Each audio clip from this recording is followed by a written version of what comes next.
रक्षा करने बंधा जाउथवा पवित्र सूता को राखी पूर्णिमा कहुए। यह पर्व को केवल ओडिशा नुहे बरं सारा देश में पालन करा जाए। यह श्रावण मास शुक्ल पक्ष पूर्णिमा तिथि रे पालन करा जाए। ओडिया माने यह प्रभु बलभद्रंकर जन्मतिथि भाव में पूजा करती। श्रीमंदिर में जगन्नाथ और बलभद्र हाथ में भौणी सुभद्रा राखी बांधती। परंपरा अनुसार भौणी रक्षा करने भाई हाथ में भौणी बांधि था राखी। यही पवित्र पूर्णिमा अवसर में भौणी मैंने भाई मानकर मंगल कामना करिथांती। तेबे यही पूर्णिमा पालन करिवार मुख्य होउची द्रौपदी निज पिंधा साड़ीर छोट कन्या खंडे प्रभु श्रीकृष्ण को बांधिथिले। तेबेठारु एही पर्व आरंभ होइतबा जणा जाए। एही दिन ब्राह्मण माने मध्य वेद पाठ आरंभ करती। तेणु एही दिन रे पाठ पढ़ा आरंभ कले पिला माने उत्तम पाठ पढ़ती बोली विश्वास रही।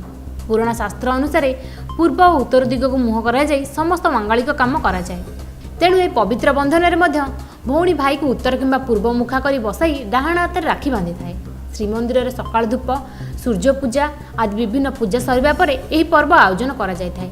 सारा देश रे एही पर्व को अति आडंबर रे पालन करा जाय थाए। Bureau report, JSB TV.